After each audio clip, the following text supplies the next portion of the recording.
Well, hey there, folks. Welcome to The Bottle Opener, the only bartending show on the internet that does tasting notes. Booker's Bourbon Tasting Notes.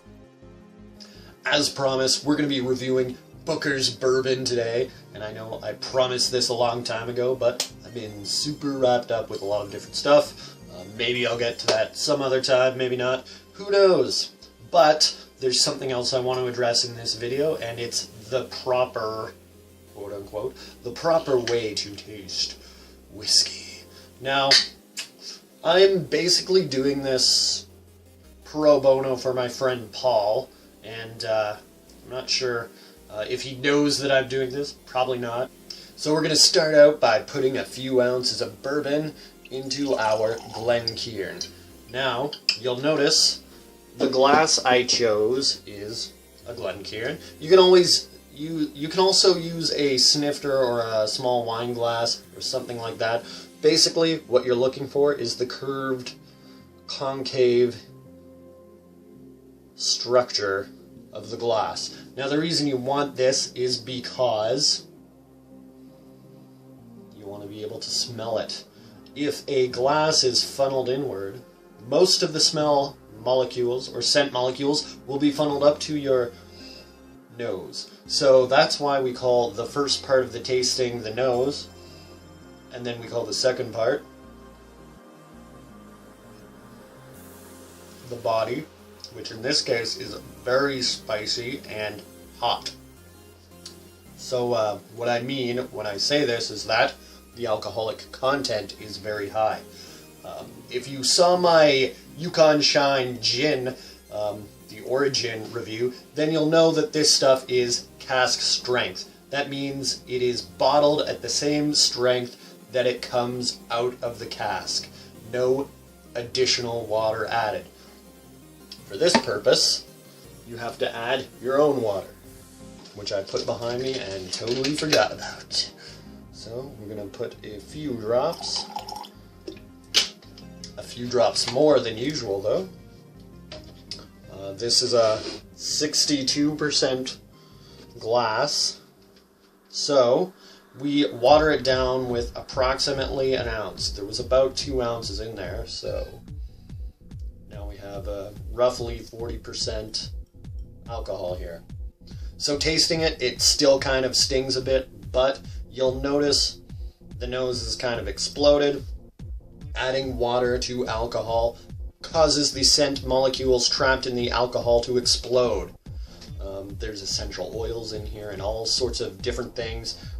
You can also reference the absinthe video I did not long ago. But regardless of that, these tasting notes strategies that I'm giving you right now, I have gotten on very good faith from people whose opinion I take very seriously. The least of which being Ralphie Stuff on the Ralphie Stuff blog. I will link somewhere here, maybe not. Hopefully, we'll see.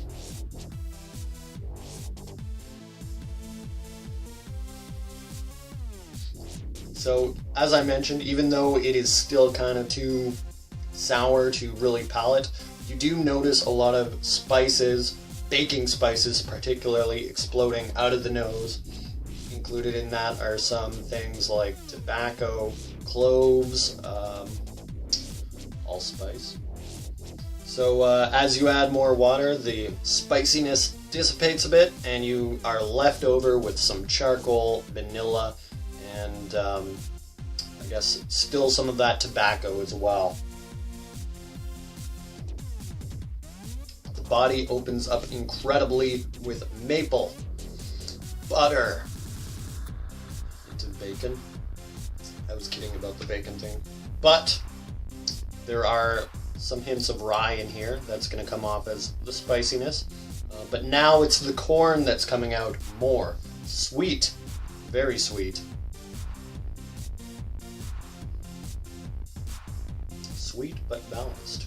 Some of those sweet tastes are also going to be maybe some kind of dried fruit like dates, raisins, that kind of thing. Well, not raisins. We'll stick with dates.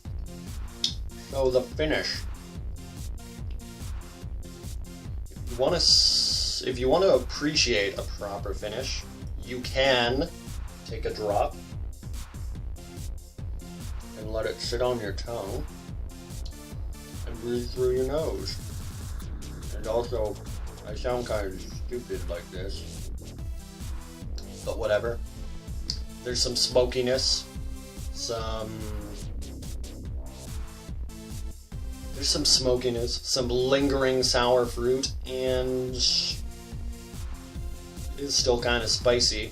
It's quite a nice finish, and I have noticed on previous tasting that I guess because this is cask strength, you're not going to have the same flavors coming out every single time unless you specifically measure out how much whiskey you're using and how much water you're using.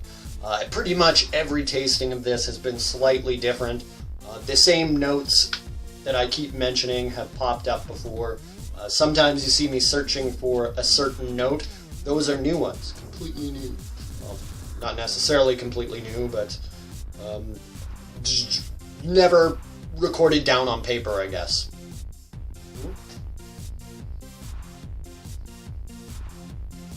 So how am I going to score this delicious stuff? Unfortunately, the nose could use some improvement. It's the weaker part of this whiskey, I would say. I'm going to give it a 19 out of 25 there. The body, though, I'm going to give a 49 out of 50. It's pretty spot on good.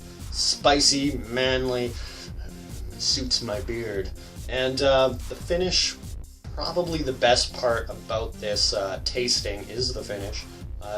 There's a lot going on, and it lasts kind of long. It's kind of complex.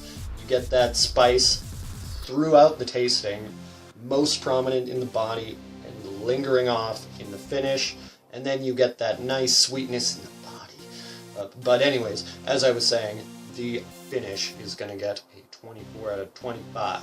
So that gives us a 92 out of 100. Folks, if you like this video, please favorite, comment, subscribe, share to your friends.